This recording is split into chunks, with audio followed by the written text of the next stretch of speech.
Good afternoon. Welcome. My name is Mark Gray. I'm the Head of Political Strategy and Communication in DG International Partnerships in the European Commission. I'm delighted to be here today to welcome you to the session on neutralizing the social footprint of climate policies. I think, as we see the results coming out of COP27, the kind of stark reminders of the worsening situation. And also, obviously, as we look ahead to the biodiversity COP coming up at the start of December, we see the challenges we face and the desire, quite rightly, to tackle the climate crisis.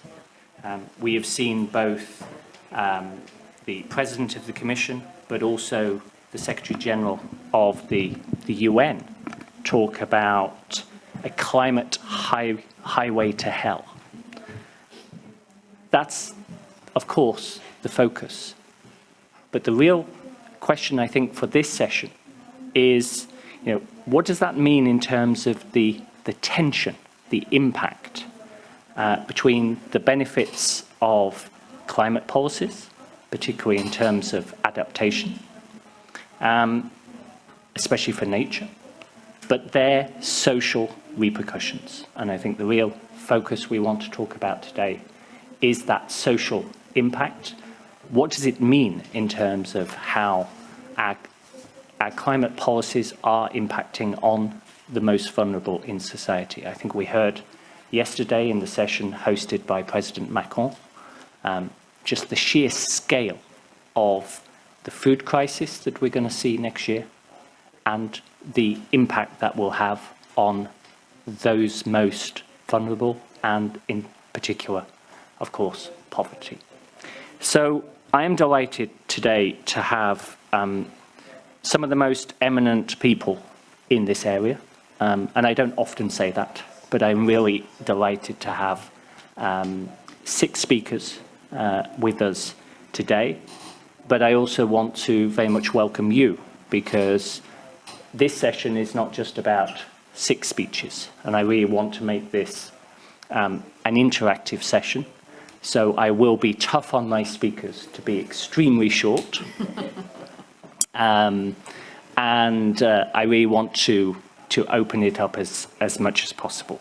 Who do we have here today? I'm delighted to have Xiomara Azevedo Navarro, the founder and director of Banquera Plus 20 Foundation. I'm also delighted to have Monmi Baru, the Associate Fellow of the Energy and Resource Institute.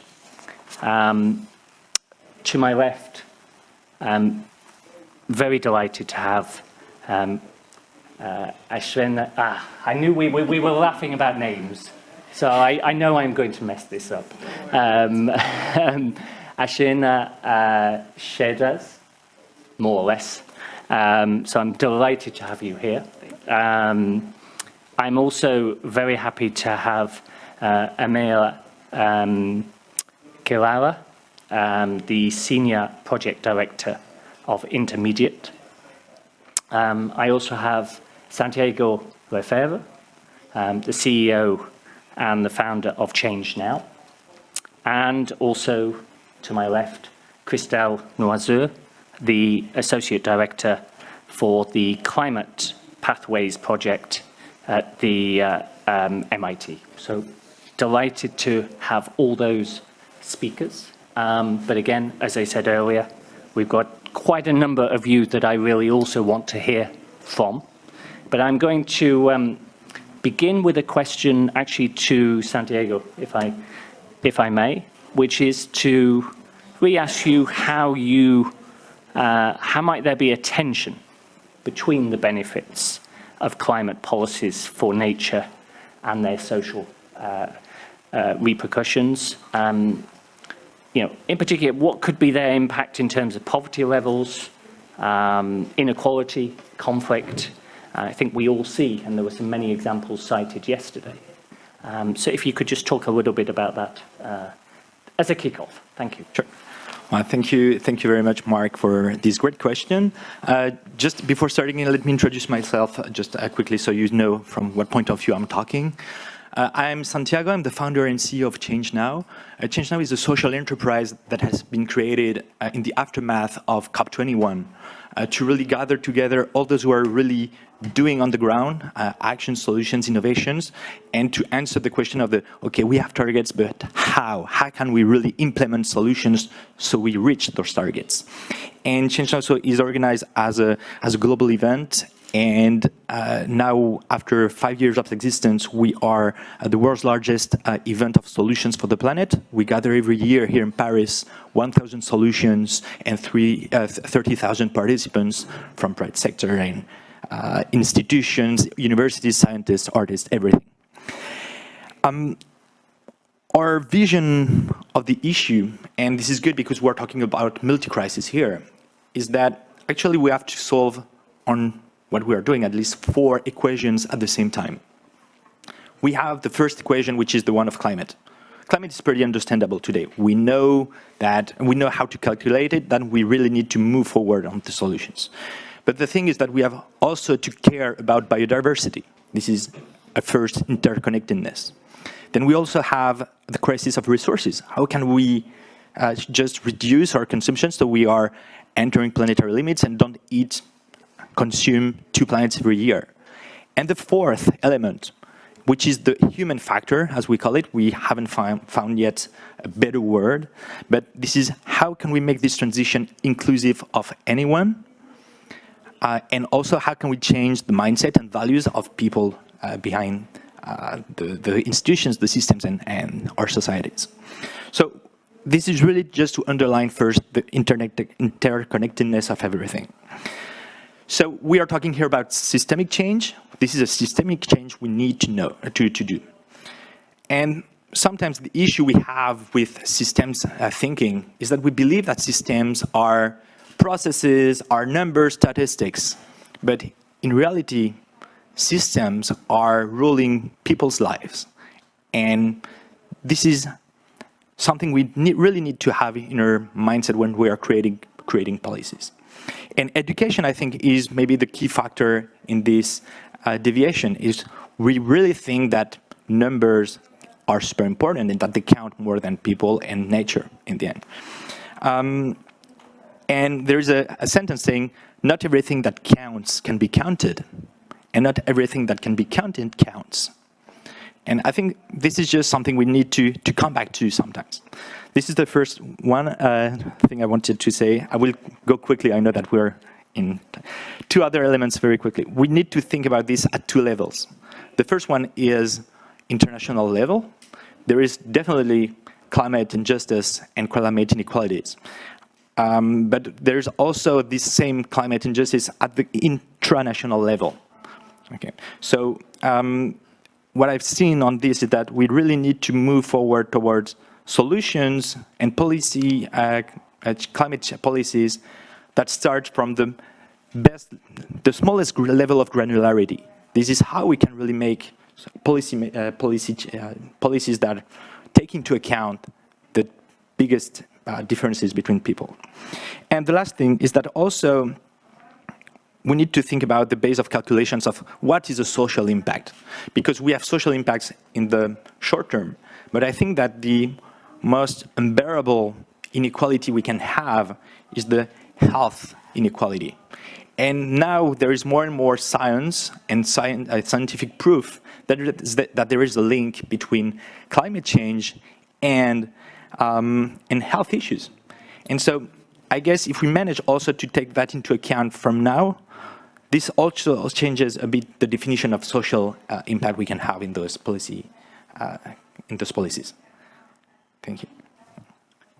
Thank you, Santiago. I think you very nicely framed the sort of range of issues. I actually now want to get very concrete, and I'm gonna turn to 3 of my speakers, to Siamara, to Amea, and also to Monmi. okay, very concretely, in the work you are doing, how do you see that social impact? What obstacles have you encountered? What have you learned from them? To really look at that interface and that impact in the social dimension. So if I could first perhaps turn to you, CMR. Okay. Thank you so much for inviting us to contribute to this session. You all can call me Siomi indeed, or Sio, if that's better. Well, first, I think that it's important to start by saying that for us, in Barranquilla Plus 20, human rights is also climate justice. And we don't see it in a separate way, but on the contrary, if we want this transformational change to be achieved, we also need to guarantee human rights through the climate initiatives, through the climate projects, campaigns, and etc. Because otherwise, we will have conflicts in the future. It will be also more expensive, to tackle those.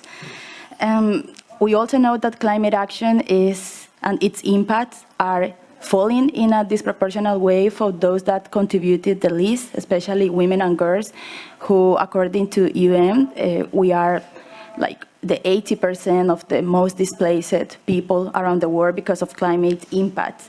So gender inequality is a pre-existing vulnerability that we have, and this is also the opportunity to transform that, to secure that the future generations of girls, of women, and people in general, of course, can reduce that gap, and not on the contrary, with climate action or in the name of climate action, make it bigger.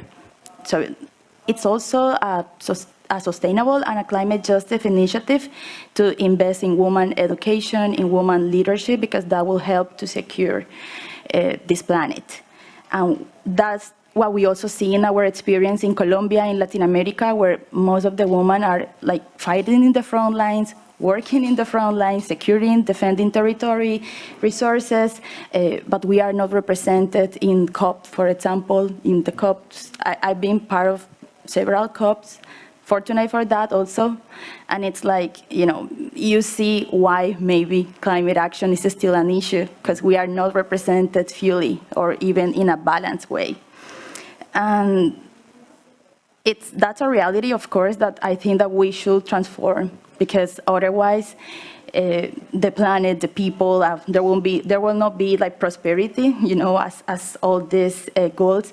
And to overcome violence against women and overcome all these barriers is going to be important, put them in the center of the decisions. So that's our main motivation to build the Women for Climate Justice Network. It's a network that we started 2 years ago in the pandemic, indeed, because we were also somehow tired of seeing that women are doing this valuable work at the territories, at their communities, but their priorities, their needs are not in the center of the climate policies, at least at global level. It's very visible. Probably in your own countries could be the same, in Colombia. And we wanted to invest in their leadership, invest in their education, and also to support their voices and recognition, because most of them, they don't receive this. And this is important because if you are doing this volunteer or activism or campaigning or research or communication, recognition of those voices is key to also secure their lives, because it's a risk. It's a risk environment in Colombia, to speak up and to defend your territory. So if you're alone, also with no recognition, you're gonna be more vulnerable to that. So it's we see climate action this opportunity to redefine that path, to change development, and also overcome the barriers that have been existing in historical times, and where people that are not responsible of that problem are also having undermined their rights.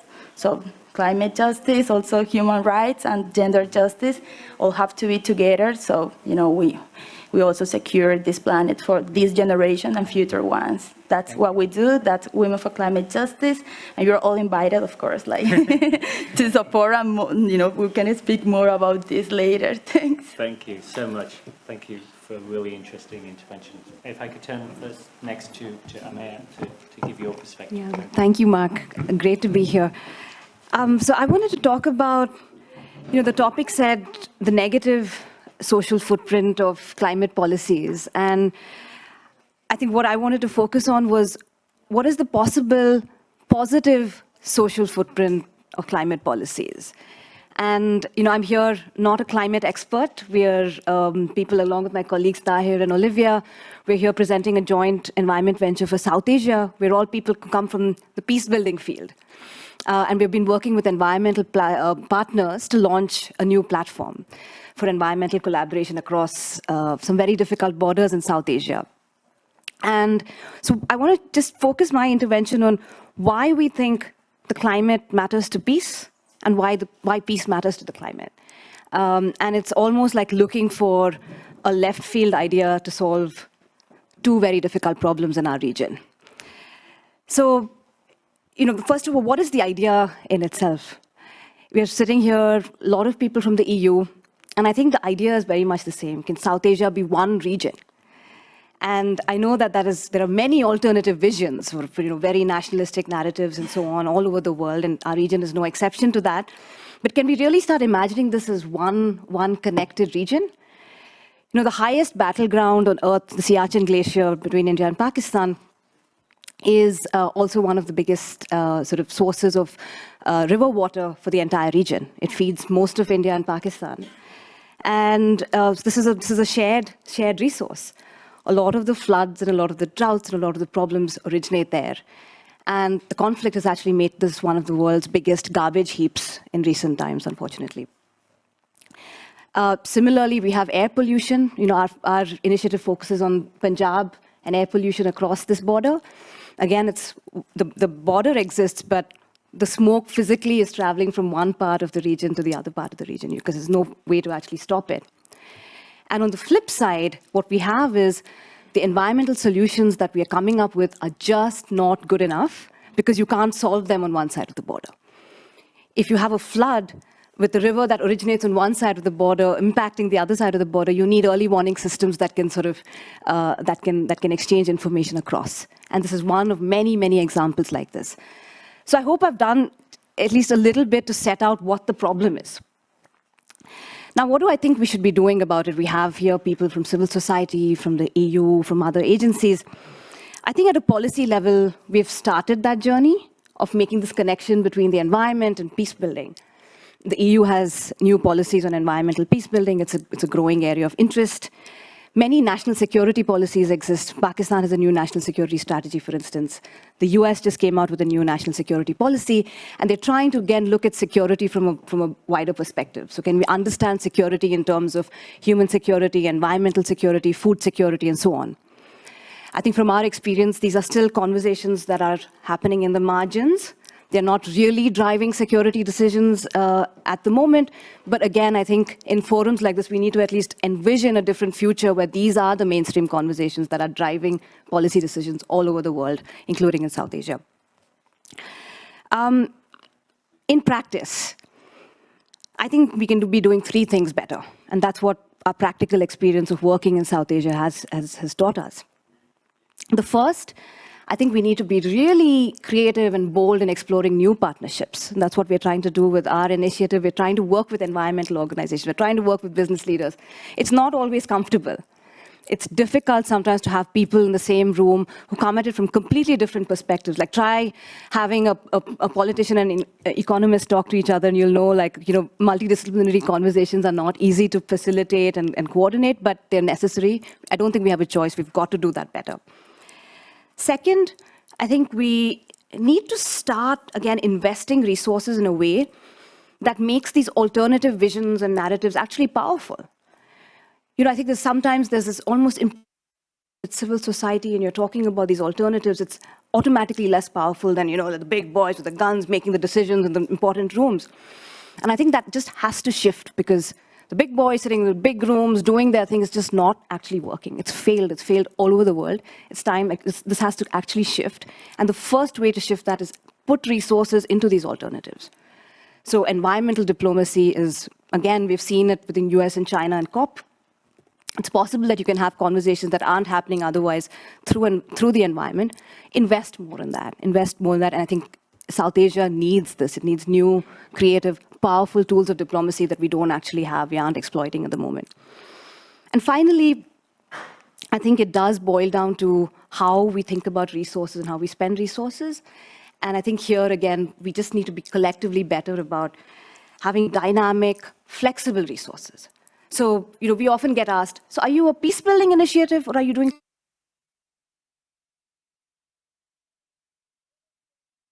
people? And the political people send us the climate people, and climate people say, oh, we're not really equipped to think about political risk.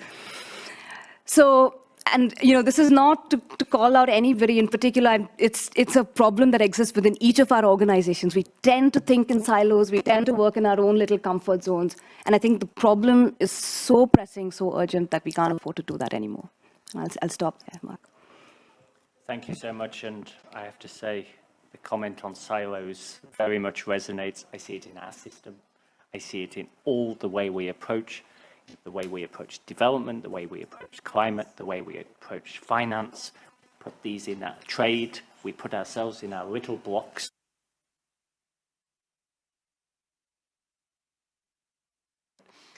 Monmi, I want to turn to you. You are really leading the challenge with a kind of youth climate conclave. And I'd be very interested the work you're doing, particularly in India, but also in a wider sense. I'd be very interested to get your perspective, and then I'm going to open it up and move on to a few other issues. Thank you, Mr. Mark. And thank you, Peace Forum. It's an honor to be here and to discuss on this,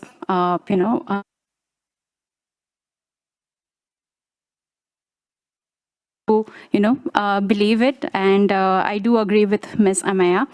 And regard to the project, or in basically in the midst of appealing,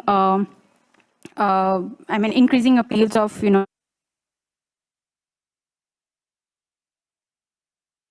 sounding call from the scientific community, the accelerating need for climate action is basically the best future for all. It's a safe future for all. At COP27 also, we see that the climate catastrophe is unfolding. So there's basically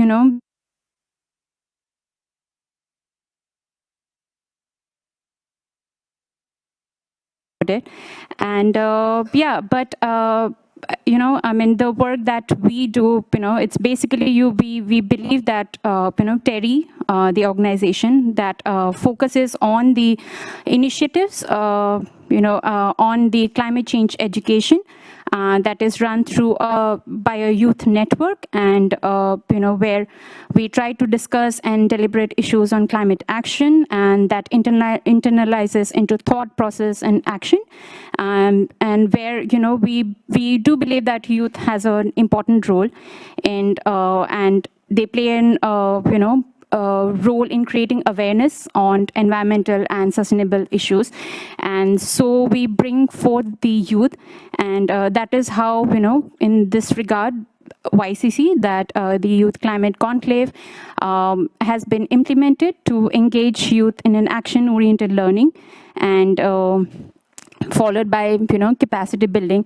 We believe that youth is is something that have lot of ideas, and that they can take it forward, and so we try to basically have a platform where they can actually basically discuss and have discuss issues on climate change, and provide basically a factual understanding of the climate change issues that happens. And so we have tried to do that through youth declaration, which is built by the youth themselves, and which we have tried to put that in the international forums, where we believe that this is where youth sometimes lack, and we try to give them a platform so that, their voices are heard and they can raise their opinions. So, yeah, thank you. Thank you so much. I'm now going to move from the right to the left to two. I probably shouldn't comment. I note who is sitting on the left and who is sitting on the right, so maybe we have two scaling up projects, one from 2021 and one from 22, that 21 as well. Both of which I think are really interesting in terms of the content of this. One, the Environmental Impunity Index in Latin America, which I'm going to ask you to talk a little bit about as an introduction of what you're doing, but then also on the Climate Pathways project. But actually what I want to really dig into isn't so much an explanation of the two projects, but is the kind of, in a way, what I would call the data issue. How can we use data and the monitoring drive for the enactment of climate policies, to have that positive impact, social impact. And I don't know which one wishes to go first. We'll take Christelle first.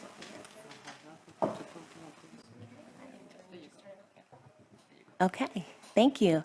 Thank you so much for having me. So I'm coming from the Sustainability Initiative at MIT's Sloan School of Management. This is MIT's business school, and we work really closely with a nonprofit partner, Climate Interactive, and we have co-developed a policy simulator that uses a lot of data.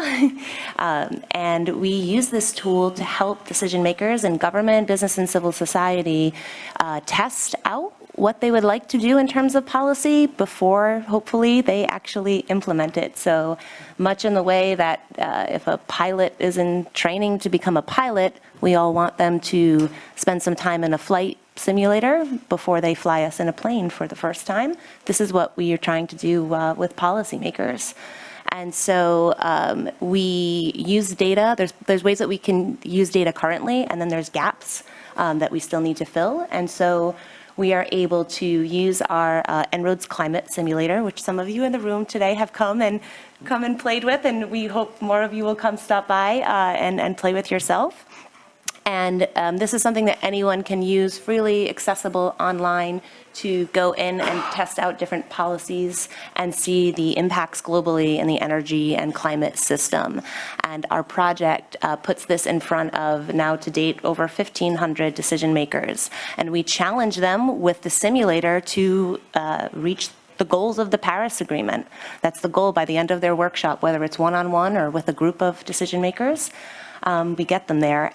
But we also challenge them to consider the equity, right? Equity considerations in the policies that they are selecting to simulate. And we can do this directly with data in some cases. So just to give you an example, if a policymaker is interested in doing something like taxing a fossil fuel or instituting a carbon pricing mechanism, then we can automatically simulate what this would mean for the cost of energy, and then what kind of revenue this policy would generate. And this helps us to have conversations about how does that money get reinvested into communities to keep, grow renewables, keep the cost of energy down, or be redistributed back to the people in an equitable fashion. Or when they are interested in doing something like planting 1 trillion trees or converting over to bioenergy, we can simulate the land that this will take with the data. And we can make it very visual, and we can use a reference of the land mass of the size of India and show how many Indias do we need to make this policy happen? Whose land is this? Was this in agriculture before? What happens when we transition this? What happens to food prices? So we can directly do that. But then there's lots of gaps where we can't directly feed the data into the model. And so the way that we try to do this is look into the research for more case studies that we can build into the user guide of the model. And we train our ambassadors. We have 580 around the world that use this to prompt with questions for policymakers, what are the equity considerations here? And they have a reference that they can refer back to.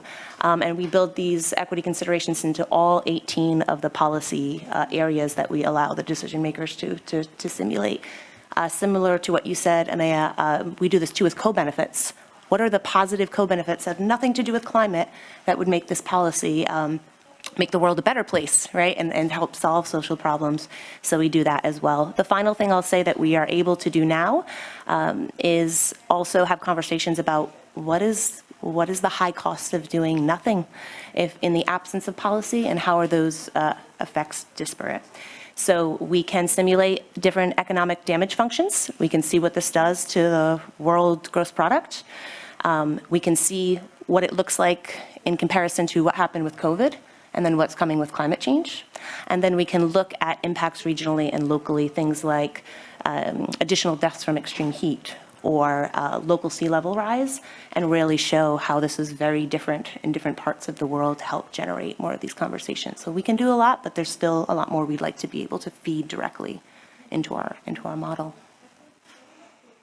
Thank you. 2 comments. I'd be very interested to know whether you've, given the debate on loss and damage that we see, I'd be very interested to get a sense of, is that something that can actually be done? Because it's, in terms of measurement. And second, I have to say to Stefano that the only thing he failed in his job was to give me a simulator for when I came into this job of how I should do my job. Wouldn't it be great But apart from that, practice first? But maybe just on the loss and damage, I don't know whether there's... Yeah, so within the simulator, you can do 2 things. You can go, there's 4 of the main studies in the literature that are hotly debated in terms of what this is actually going to cost the world, what is the true social cost of carbon. And so you can easily just select one of these and see the differences between the different projections from the different scientists. But then you can also go in and create your own damage function, and so it will simulate what the social cost of carbon is. So you can see how plausible or unplausible, or how difficult or how quickly or how soon, based on the different ways that you can simulate it. So if you're here and you're interested in this, come see us and we'll do it together. Yeah. Super. Yeah. Very interesting. Very interesting.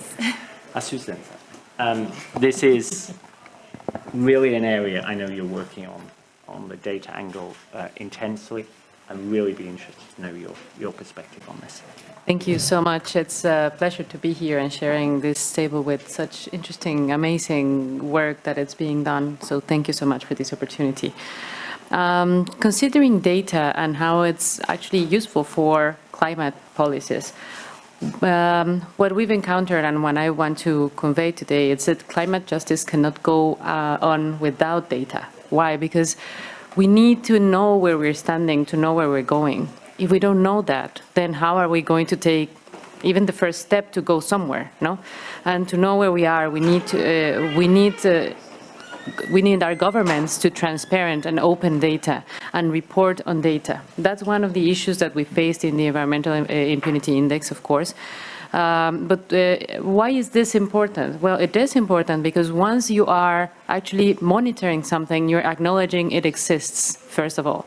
And afterwards, you are allowed then to redistribute, to change. And it is one of the basic ideas of justice, to recognize that something is happening, redistribute the balances of power to make it work better, and then represent it in a better way. So given this, data becomes its weight in gold, as we might say, because that's the way to transparent and to open up and to identify where urgent matters are greater, where some advance has been made, or where nothing is being done. But there is one other thing that is very important when it comes to data. Sometimes data is not reported because it's not monitored. And why it's not monitored? Because it comes to capabilities. And states need to build on their institutional capabilities as well. A lot of the data that we find that it's not being reported is because how are you going to report in the change of, for example, some biodiversity area? If you don't have the instruments, the capabilities to do so, well, maybe then you decide just not to report because you don't have a way to do it. So it is not just a problem of political will. It's also a problem of capabilities to understand how to monitor, to understand how to measure, and to then convey it transparently and openly and publicly. We are, through the index, we've been trying to push this idea forward. It is important to have open, transparent, and public official data, because it means it's not just commitment in words or in papers or in forums, it's commitment in actions. Because once you have data, it is possible to identify this first step, where are we going, and how to do it, and if that step is going into the right direction as well. Because if we don't monitor, if we don't measure, then how are we to improve anything? We don't know if it is actually working. No? So that's part of what we do in the Environmental Impunity Index for Latin America. We've done this for Mexico. We know there is a long way to go yet, but we need to point it out. We need to point it out that data, it is important. It is not just because we want to have information because it is interesting. It's because it's useful and because it's a tool. And it is a tool for change. And it is a tool for justice as well, for climate justice as well. So that is what I wanted just to share with you today. I know we're very short in time. So thank you so much. No, that's truly excellent, because I think the central point here is it's all very nice having data. The question is, what can you do with it? And at the end of the day, it's a bit like all those files that I know I've got stacked away in my cupboard, that I know that one day I'm going to write my PhD on. But you know and I know that the chances of that happening are pretty small. But the question is, what are you going to do with this data? And that's really interesting. Listen, I've been very strict on my speakers. We've got 25 minutes left. I really want to now open this up and really turn it into a conversation. I've got lots of questions of the biases that we can identify. How can they be countered? What about the SDGs? How do they take into account social justice? All the different aspects you've heard from the speakers. So I really want to now open it up. The speakers are still able to speak, because I actually want people to intervene and contradict, disagree. So I'm now going to open it up. I'm sure there's a man on the left will want to say something, but rightly so, because of your incredible experience in this area, Stefano. So I'm going to turn first to you. Thank you, Mark, and thank you to everybody, because it was very, very let's say, enlightening and very useful to listen to you from different perspectives. I would like to put a few points. One, the social footprint is, it depends from what angle you're looking at. So therefore there's an issue of being clear what we are talking about, because seen, let's say, generally speaking, from societies in the global north, this means one thing. This means, for example, more difficult access to the mobility they used to know. It means, to pay more for a certain number of services, et cetera, et cetera. So it means this, which is also in the global north increasing also social divides. So therefore, neutralization of social footprint is primarily, say, in the global north, to use a very simple expression, is very much a policy of social cohesion, in which, you avoid or limit the risk of the populism that we have seen around, which is basically attacking this agenda as increasingly the societal gap, and therefore being contrasted because of little credibility of institutions, because the impact on income, etc., etc. But this is a perspective on the global north. If you look at the same thing from the global south, well, you have a totally different one. You have certainly, a position of the middle class created in particular by globalization, which basically are very much eager to protect the social position and the income level they have gained, and therefore very often through quite polluting activities. But in any case, this is one position. And the other one is, on the bottom of the social, let's say, dimension, are those which, in effect, are looking at that debate as something which is not for them, because in any case, they are living already in a sort of energy poverty, for example, exclusion, and they are, in any case, suffering from this sort of gap which is widening because of inequality, etc. And what is the element which, in large part of the Global South, is federating all this? Is a very simple fact. The social footprint, in reality, has been created by the North. So, in other terms, the loss and damages debate, apart from the emphasis on the symbolism, well, is something actual. The element which is connected to this is the role of fossil energy in the energy transition. Gas, as a typical thing. I think that this perspective is totally different. And I think that if we want to find, let's say, a reasonable compromise which is consistent with the objective of reducing, say, the emission, I think that in the Global North, we have to accept this kind of debate. But to find a new way in order to, let's say, implement policies and projects, which are helping these countries to transform, as we did, but at the same time not to fall into the same trap, which is the one of unilateral, let's say, dimension, monodimension.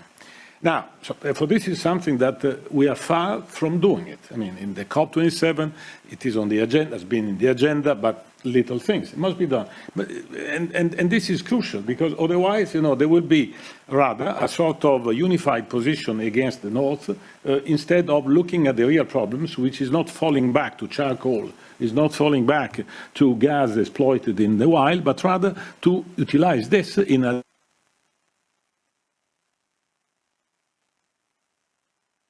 point is always in this framework is that, the credibility of the institutions. And here, the research that Asusana is doing, is precisely crucially important for that. Because this index can show, if laws and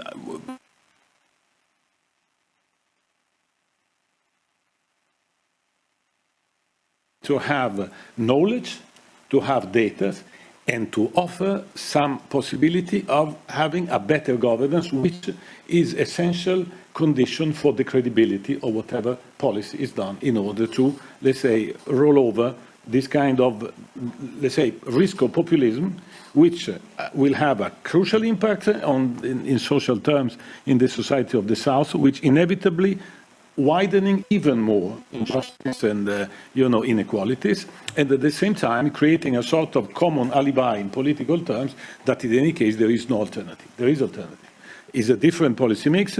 On the North, we have to accept that this is happening and seen in a different way, but in the South must be framed into a credible governance issue, and there, experience like this are crucial, because the only way in which, you can show whether things are done, not done, and how.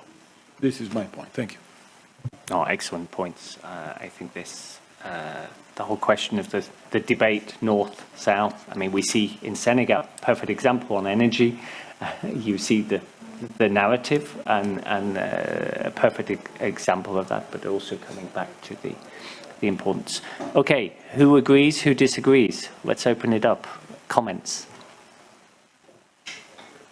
Who wants to go next? Tahir Aziz from Conciliation Resources. My colleague Amea spoke about the project, which is we are also part of. But on this, I just wanted to say, from a peace-building perspective, we see within this debate conflict as one of the biggest aspects that actually drains a lot of resources, but also makes the conversation that you were talking about, Mr. Stefano was talking about, because that seems to be a view that relates to some normal world where you can actually look at class, equity, differences, maybe relevant for the global north, but in the global south particularly, without looking at the active armed conflict as something that actually complicates things much more, because it doesn't really leave you with a sense of how do you make these different things relevant. So our context, our sort of view is that climate change as an actor, as a factor that can, induce conflict. If you resolve conflict, you can actually create conditions where you can look at sort of climate action also. So it's a very simple way of saying that. Ameya spoke about that in much more eloquent way. But it's also related to the second point that Stefano, for example, the systemic view of things. I think one thing that I'm getting very clearly from here is that this specialization or categorization of things into, different fields and different things actually complicates things very much. If we are having a systemic approach, which human life is, human life is not divided into climate, into conflict, into this and that. So we're talking about the world and the globe, where life has to be seen as a normal kind of collective.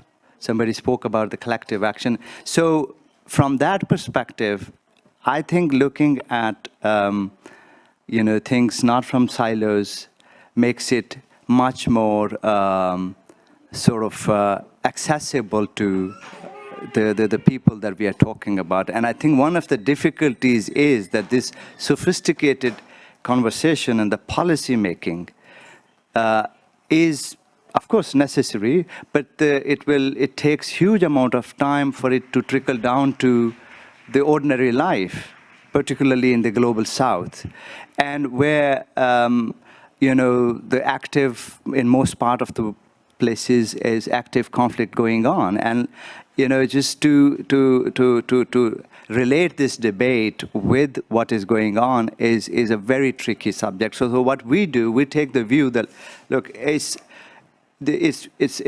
also important to engage with the world as it is and in an imperfect way, without not knowing too much and a clear formula, because there is none. So what you can do is increase the possibilities for the ordinary people to resolve conflicts, because by doing that you can actually bring them at par, so that they can look at equity issues, they can look at the other forms of the policy making and all that. So just wanted to bring that perspective. Of course, it's one of the things that we look at it, and it might be a kind of a different angle. It's not like Ameya said, it has to be debated and exchanged with other experts and other people who bring a very particular expertise within this field. But I thought I'd share that. It's an excellent point, and I don't know how you managed to do it, but it actually very nicely ties to. I want to try and bring the online audience in. I see just like that.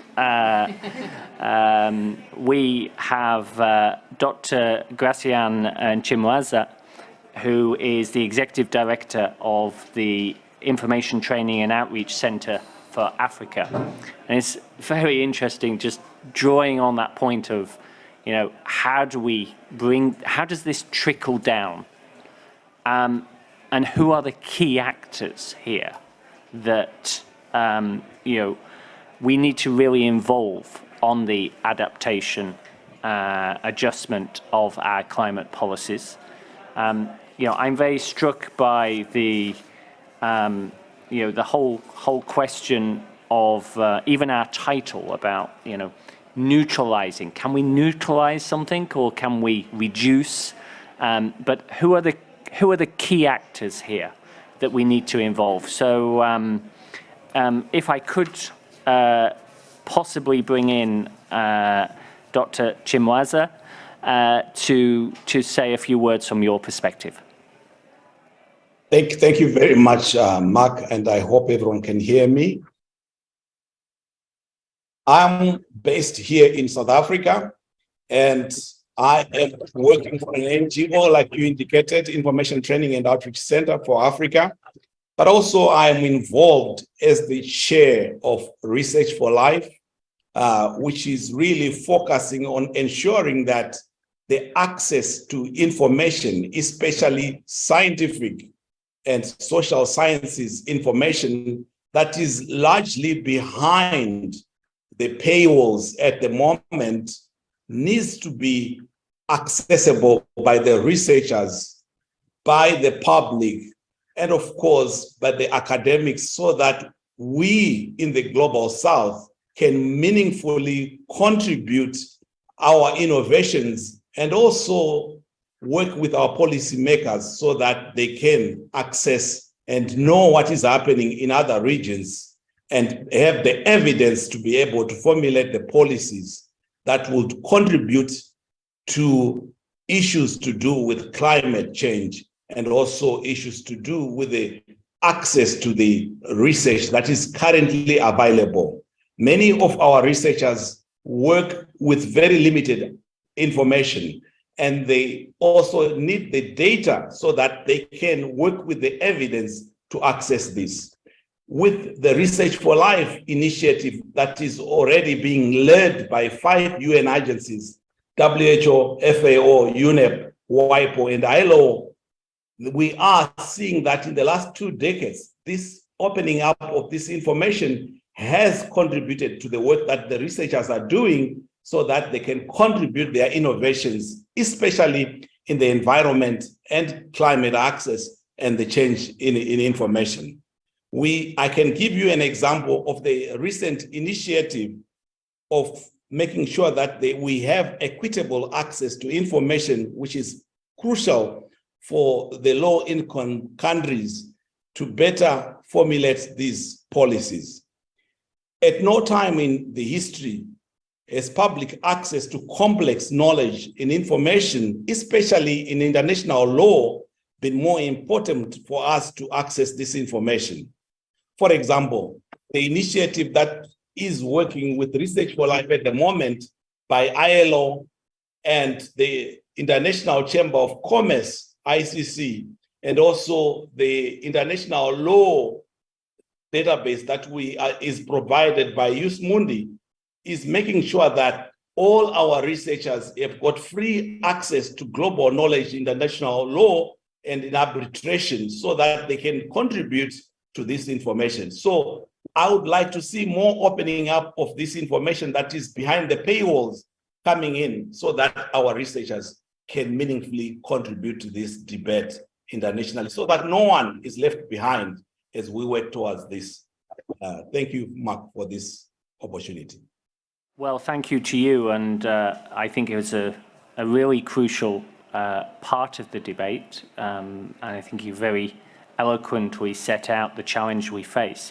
Now, I'm going to turn back to my speakers to really try and draw some of the points that you've heard in the debate. I think what strikes me is we have so many different strands here, but they, of course, all come down to the central question of, concretely, the impact that you can make in terms of that balancing between tackling the climate deficit, but at the same time doing it in a way that we do not create yet more inequality. So maybe, I don't know whether any of my speakers want to come back in or comment on what you've heard.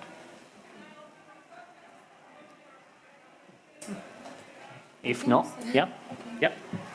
But also the question of the COPs. Yeah, please do. Please do.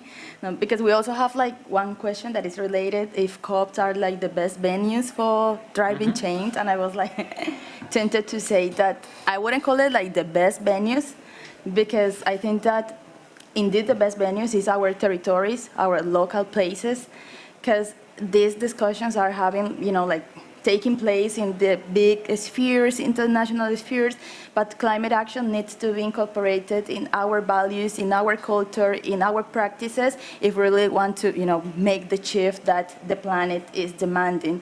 So every action that, can involve people at the local level, your family, your school, it's important because people also, most of the people are like thinking climate change is, in the Arctic, in the Antarctic, because it was, this idea was sold in a lot of media, and it's like, critical to put it that in our context, we also have the climate impacts, but also we have the climate knowledge and the practices to drive the curve. So I think that, the real struggle is to make it something that you can relate to your territory, to your context, but also that we need everyone involved because this crisis is multidimensional, intersectoral, interinstitutional, and it's like, for me, there's no excuse to not do something because it really needs that everyone can contribute to, so it can become a cultural mindset and not only something that some sectors can do to, be more competitive or etc. It's a very interesting point about personal responsibility, but at the same time, what expectations do we have coming from our leaders in terms of the COPs? I think we've all attended probably too many COPs in our lives, but the real question is how much real achievement are we seeing there, and then what is that balance to be made? But thank you. Just a quick thought as I was listening to Xiomara. Information is power, absolutely. And information that goes within these rooms, within the COPs, is regularly not reaching like everybody else out there. Our project is based in building on public information, open information. But I would just like to leave this as a thought. These narratives that actually go there and make people believe that climate change is happening in the North Pole and not in your actual life is because narratives that get to people are not reaching what we are discussing. Like, these data is also needing to get out. And we need to think our strategies for our projects also to get out and get known and to be heard and seen. Well, there are several tools to do that, but the narratives that are built through the media, through the news, through whatever channels that reach like the common folk, like everybody out there, we need to work on that too. And sometimes we are too into our own projects, into our own narratives, and forget that if this doesn't go out, then climate change becomes a myth. And people don't believe in the evidence that's out there because we are not committed also to sharing this data. It's not only about getting the data, it's about also sharing and making it known. I think we have a couple. We've got 3 comments. So I'm going to quickly turn to you. We've got 2.5 minutes. So straight away, please feel free to intervene. Thanks so much. My name is Helen Yu, and I'm with the Mayor's Migration Council, specifically the Global Cities Fund for Migrants and Refugees, which is also a scale-up project. I think we're sitting right across from you guys. And I just wanted to comment kind of on a level in between, maybe the personal household level and the nation state, which is local governance. As we heard this morning from Mayor Sala, cities are actually doing more proportionally to curb greenhouse gas emissions than national governments.